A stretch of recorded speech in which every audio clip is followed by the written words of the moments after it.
पिछले कई दिनों से आप सियासत को नहीं देख पा रहे थे। सियासत को नहीं देखने के पीछे हमें मौन रहने के लिए कहा गया था। उदयपुर में प्रशासन की तरफ से कहा गया था कि हमें कुछ दिनों के लिए मौन रहना होगा। यानी 25 तारीख को चुनाव थे और 25 नवंबर से पहले आखिरी शो हमने 22 नवंबर को किया था। 23 और 24 नवंबर को पूरी तरह से चुनावी प्रचार पर और उस तरह की तमाम जो चुनावी खबरें होती है, जिस तरह से जिस पैटर्न में हम लोग बताते हैं, उस पर कहीं न कहीं रोक थी। उसके बाद तेलंगाना का चुनाव था, इस वजह से हम लोग लगातार चाहकर भी जो बताना चाह रहे थे वो नहीं बता सक रहे थे। नियम तय था कि अगर आप बताएंगे तो उसको लेकर प्रशासन अपने स्तर पर कार्रवाई करेगा। आज वो नियम मुझे लगता है पूरा हो गया है, उसकी शर्तें पूरी हो गई है और तेलंगाना में जिस तरह से चुनाव हो गए हैं, उसके बाद अब तमाम टीवी चैनल्स और मीडिया हाउसेज जो हैं वो एग्जिट पोल जारी कर रहे हैं। तमाम एग्जिट पोल में अलग अलग तरह की बातें हम लोग लगातार देख रहे हैं। एग्जिट पोल में हम देख रहे हैं कि तमाम चैनल बता रहे हैं कि जहां जो अलग अलग चैनल हैं, कुछ चैनल बता रहे हैं कि राजस्थान में 80 से लेकर 100 सीटें इस बार बीजेपी को मिलने वाली है और 90 से लेकर 110 के बीच बीजेपी को मिलने वाली है। तो कुछ चैनल ठीक इसके उलट बता रहे हैं।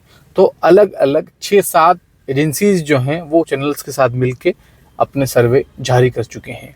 लेकिन इसी बीच उदयपुर और खासतौर पर मेवाड़ की जनता ये पूछ रही है और पूछने के साथ साथ जानने में बेहद दिलचस्पी दिखा रही है कि मेवाड़ में क्या होने वाला है। मेवाड़ में इस बार कौन जीतने वाला है और जीत का सेहरा कौन सी पार्टी के माथे ज़्यादा बनने वाला है। यानी उदयपुर की जो 8 सीटें हैं वहाँ पर कौन ज़्यादा जीतकर ज़्यादा संख्या में विधानसभा पहुँचेगा। तो मोटे मोटे तौर पर हमने पिछले कई दिनों से, तकरीबन 40 दिनों से हम लोग सियासत कर रहे हैं। इलेक्शन बुक के ज़रिए इलेक्शन की तमाम चीज़ों को देख रहे हैं, तमाम पन्नों को पलट रहे हैं।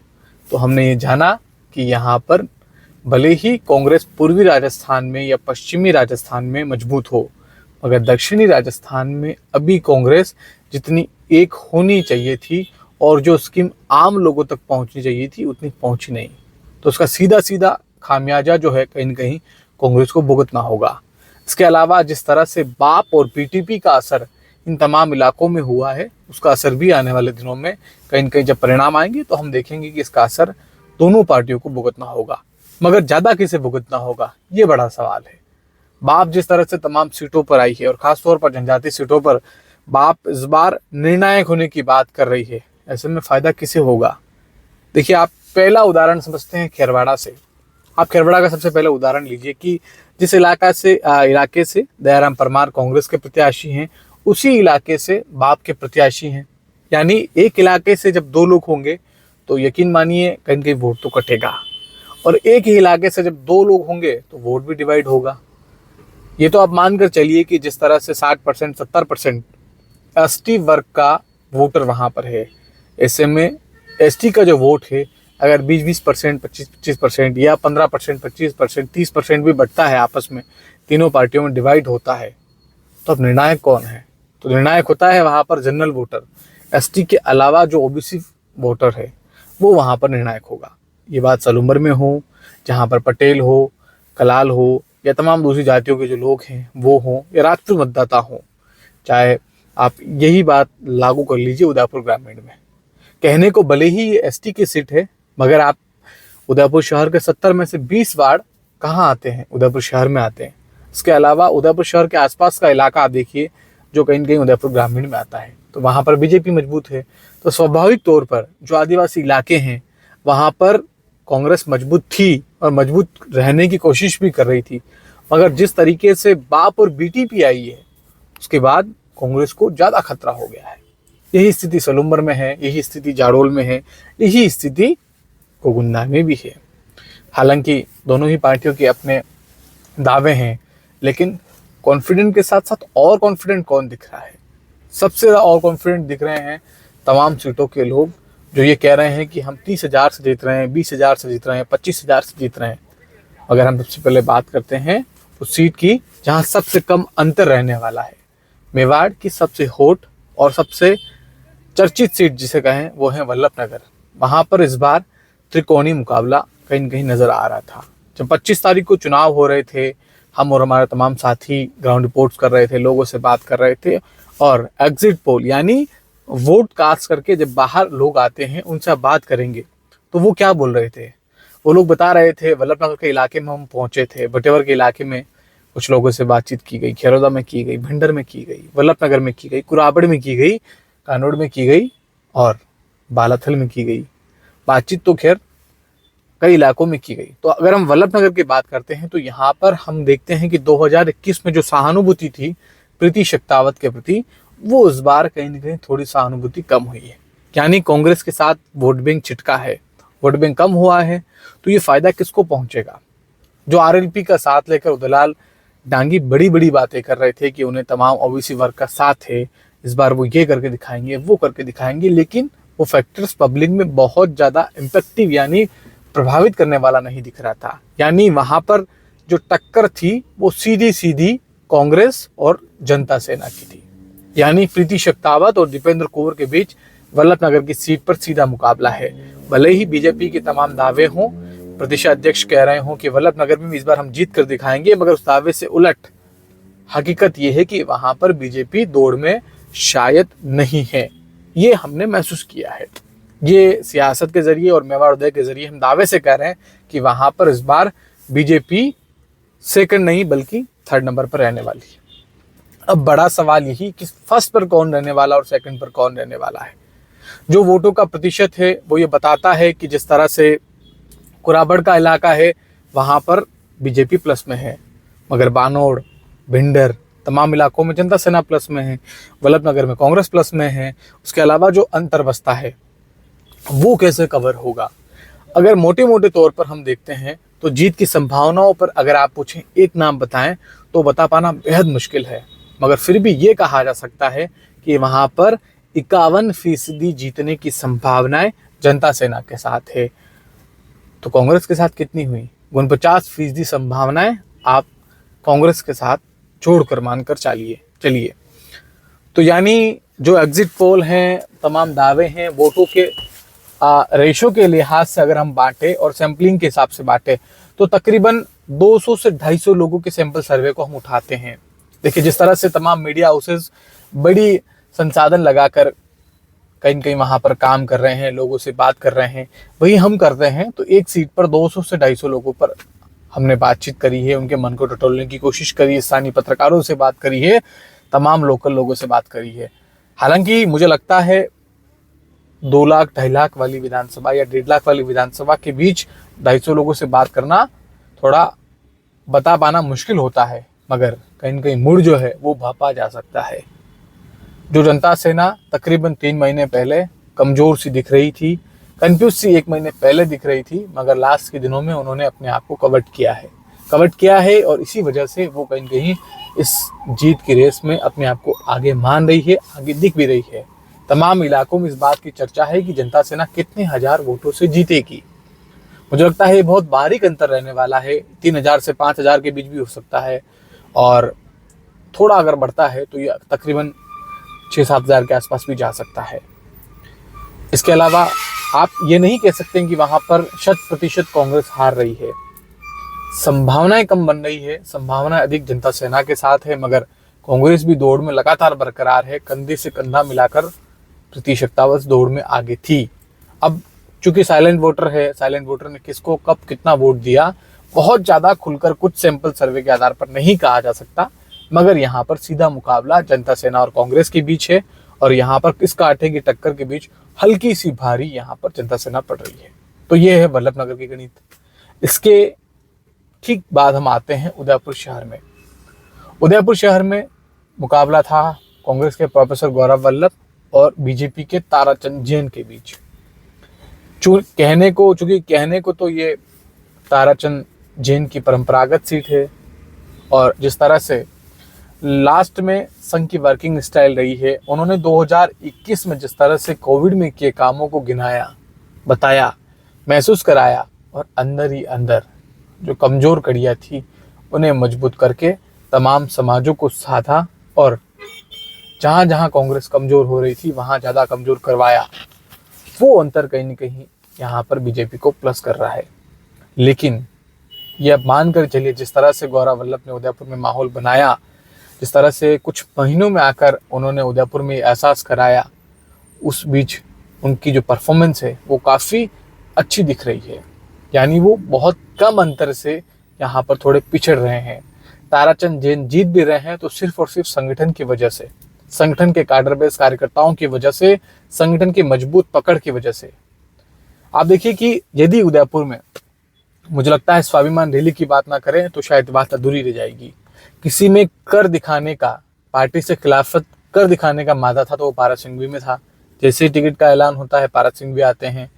भले ही दिखाने को 2000 ढाई पब्लिक के सहारे उन्होंने अपना शक्ति प्रदर्शन तो किया, मगर क्या पारस सिंघवी को ये मिलता तो ताराचंद जैन 2000 लोग अपने साथ इकट्ठा कर पाते या 200 लोग भी नहीं कर पाते? इस बात की चर्चा भी खूब हो रही है। यानी बीजेपी के सहारे कोई भी चुनाव जीत सकता है, ये आम से लेकर खास तक हर कोई कहता है। लेकिन कुल मिलाकर जो एग्जिट पोल की बात है, तमाम मतदाताओं की बात है, लोगों की बात है, पत्रकारों की बात है, विश्लेषकों की बात है और तमाम जानकार लोगों की बात है कि ये सीट उदयपुर में फिर बीजेपी जीतने वाली है। कम अंतर से ही सही, मगर ये सीट बीजेपी के खाते में जा रही है। इसमें बड़ी वजह बने हैं समाजों का साथ और संगठन का कहीं के जिस तरह से पूरा सहयोग ताराचंद को मिला है। उनकी व्यक्तिगत छवि भले ही कितनी ही कमजोर रही हो, उनका फेस कोई नहीं जानता हो, मगर कमल के नाम पर वोट लाकर जीतने में कहीं न कहीं फिलहाल तो पब्लिक की मुंह जुबानी में ताराचंद जैन आगे दिख रहे हैं। फिलहाल परिणाम बाद में आएंगे, पता लग जाएगा। उसके अलावा उदयपुर ग्रामीण फूल सिंह मीणा एक बार यहाँ पर फिर आगे हैं। कहने वाले लोग यह भी कह रहे हैं कि विवेक कटारा ने पिछले चुनाव के मुकाबले इस बार अच्छा परफॉर्म किया है। सविना से लेकर काया तक के तमाम इलाकों में जो मजबूत पकड़ विवेक कटारा कर सकते थे, अपनी माता के प्रधान के कार्यकाल के दौरान तमाम वोट बैंक को साथ लिया, उसमें गन के उन्होंने बढ़त तो बनाई। मगर उन तमाम इलाकों में जहाँ पर वो नहीं जा पाए, वहाँ पर बाप ने अपनी गहरी पेट बनाई। अब जब गहरी पेट बनाई तो मजबूत भी किया, अपने आप को मजबूत किया, तो वो कहीं के वोट जो टूटा है वो कांग्रेस का टूटा है। हालांकि वोट तो 18 साल से लेकर 25-27 साल तक के जो युवा होते हैं वो बीजेपी के साथ होते हैं, आमतौर पर प्राय ऐसा माना जाता है। मगर इस बार वो कहीं की खतरा बीजेपी के साथ भी था। तो लोग कह रहे हैं कि यहाँ पर भी ये सीट बीजेपी के खाते में जा रही है। तो पहली सीट हो गई वल्लभनगर में, जहाँ जनता सेना थोड़ी सी आगे दिख रही है। सेकंड सीट है उदयपुर शहर, जहाँ गौरव वल्लभ कहीं न कहीं पिछड़ते दिखकर ताराचंद जैन आगे जा रहे हैं। तीसरी सीट फूल सिंह मीणा यहाँ पर उदयपुर ग्रामीण से जीतते नजर आ रहे हैं। चौथी सीट होती है खेरवाड़ा। खेरवाड़ा में बेहद दिलचस्प मुकाबला है। हमने कई लोगों से बातचीत करी, तकरीबन 5 दर्जन से ज़्यादा, यानी आप अनुमान लगाइए कि 50 से 60 लोगों से मैं बात कर रहा हूँ रोज पिछले 5 दिनों से, यानी 200 लोगों से हमने बातचीत करी। उनसे हमने पूछा कि खेरवाड़ा में क्या फैक्टर से क्या चल रहा है, तो लोग बता रहे हैं कि साहब दयाराम परमार के खिलाफ एंटी इनकम्बेंसी नहीं थी। तो हमने कहा एंटी इनकम्बेंसी नहीं है तो हारेंगे क्यों, नाना लाल आहिरी कमजोर कैंडिडेट हैं। तो लोग बताते हैं कि जिस तरह से बाप और बीटीपी ने अपना जादू चलाया है, अपनी जड़ें फैलाई है, वो असर कहीं ना कहीं कांग्रेस के साथ दिक्कत वाला हो सकता है। लेकिन फिर भी यहाँ पर दयाराम परमार काफ़ी मजबूत दिखते हैं।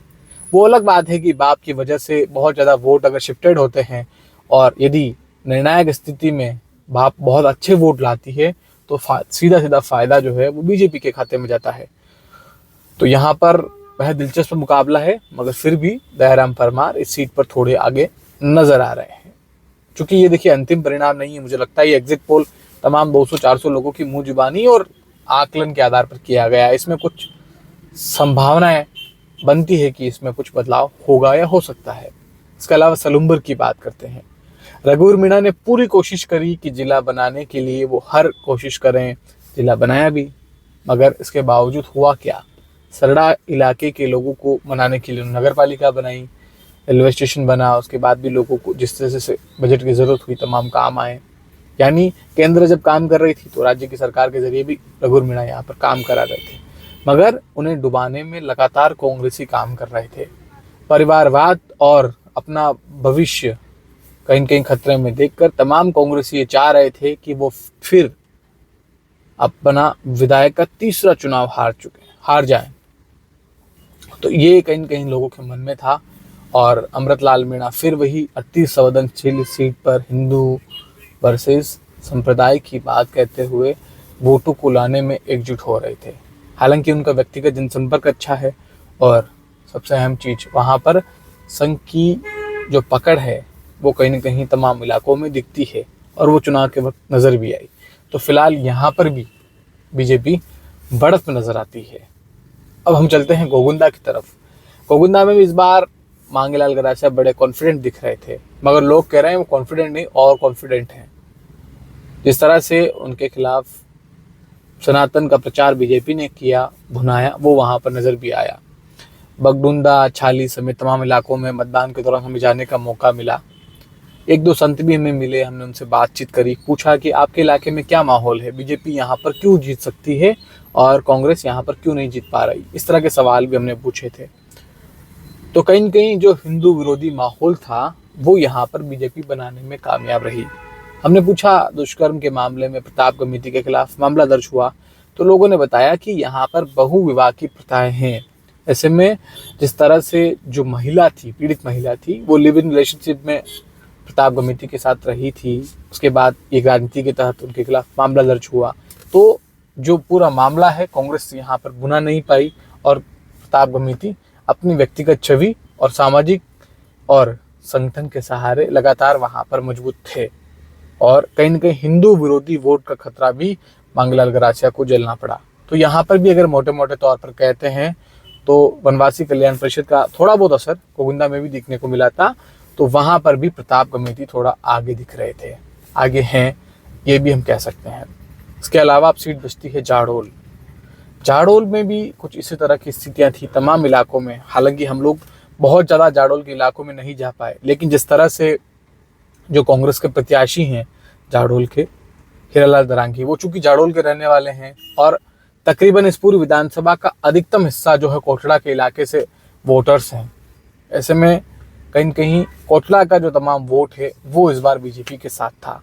संघी गहरी पेट थी, मजबूत और व्यक्तिगत सामाजिक पकड़ कहीं कहीं बाबूलाल खराड़ी के साथ थी। तो बाबूलाल खराड़ी भी अपने आप को वहाँ पर आगे दिखा रहे थे और जिस तरह से संघ ने अपनी गहरी पैठ वहाँ इस इलाके में जमाई है वनवासी कल्याण परिषद के जरिए, तो वो भी कहीं न कहीं माहौल के जरिए, सनातन के जरिए, सनातन के मैसेज के जरिए भी दिख रही थी। राजस्थान में क्या चल रहा है इस वक्त हम ये नहीं बता रहे, हम लोग तो साफ साफ ये कह रहे हैं कि उदयपुर जिले की तमाम सीटों पर क्या हो रहा है। अब एक सीट बचती है मावली, वहाँ पर क्या होने वाला है या वहाँ पर क्या हुआ। देखिए क्या होने वाला है ये तो तकरीबन 2 बजे तक, यानी 3 तारीख को 2 बजे तक आप इंतज़ार कीजिए। जैसे जैसे वक्त बीतेगा उदयपुर शहर के बाद तमाम विधानसभाओं का नंबर आएगा और 1:30-2 बजे बाद पावली की स्थिति भी क्लियर हो जाएगी। तमाम राजनीतिक पत्रकारों से हमने बातचीत करी, हमने उनसे पूछा कि क्या माहौल महसूस आप मावली में कर रहे हैं। तो लोग बता रहे थे कि जिस तरह से पिछली बार 26,000 वोटों से यहाँ पर बीजेपी प्लस हुई।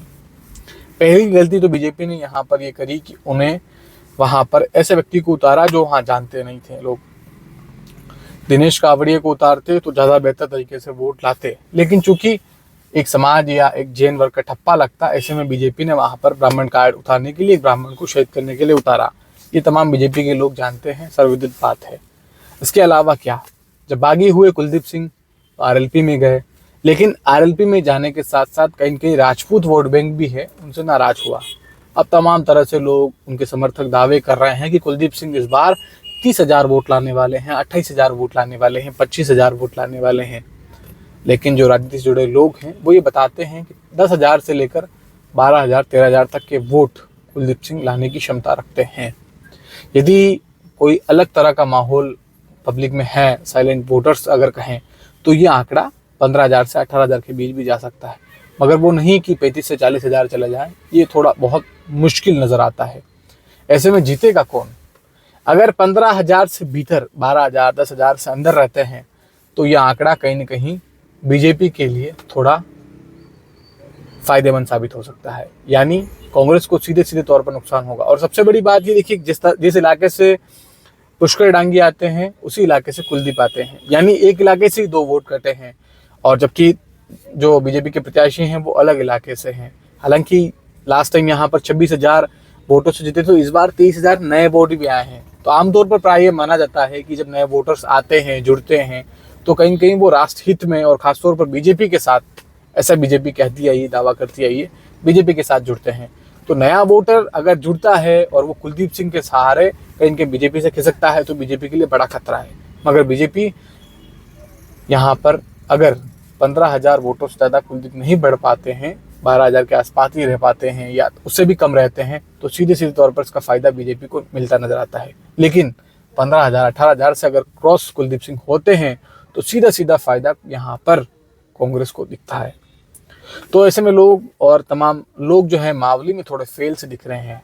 अनुमान लगा पाना मुश्किल है, मगर लोग कह रहे हैं कि सीट कहीं ना कहीं कांग्रेस के खाते में जाती नजर आती है। यानी 51% लोग, हमने जो सर्वे किया है 150-200 लोगों से बात करी है, उसके आधार पर तमाम आंकलन किया, उसमें 51% लोग ये मानते हैं, 52% 51% लोग कि ये सीट कांग्रेस के खाते में जा रही है। मगर 48% 49% लोग ये भी मानते हैं कि कुलदीप सिंह यदि कम वोट लाए और हर बार की जो परंपरा रही है कि मावली नए आदमी को हर बार स्वीकार कर लिया जाता है, हर बार यहाँ पर ब्राह्मण कार्ड चल जाता है, तो यहाँ पर कहीं ना कहीं बीजेपी फिर बाजी मार सकती है। तो उदयपुर की 8 में से 5 से 6 सीटें यहाँ पर बीजेपी जीतती दिख रही है। 1 सीट अन्य के खाते में जा रही है, तो 2 सीटों पर यहाँ पर कांग्रेस आ सकती है। हालांकि 2 से 3 हो सकती है और अन्य भी 1 सीट यानी वल्लभनगर में हो सकती है। इस तरह के तमाम एग्जिट पोल उदयपुर को लेकर भी चल रहे हैं। हम लोग किसी तरह की बात पर मोहर नहीं लगा रहे, ना कोई दावा कर रहे हैं, मगर जो पब्लिक की बात है, सैंपल सर्वे, सैंपल साइज, हमने आपको बताया कि हमने कितने लोगों से बात करी, क्या क्या उनके तर्क थे, पैमाने थे और क्या क्या बातें वहाँ पर चल रही थी। लेकिन ओवरऑल ये कहा जा सकता है कि उदयपुर में फिलहाल बीजेपी भारी है और 3 तारीख को जब नतीजे आएंगे तो स्थिति बेहद स्पष्ट होने वाली है। तो रोजाना इसी तरह की पॉलिटिकल अपडेट्स देखने के लिए आप देखते रहिए सियासत। नमस्कार।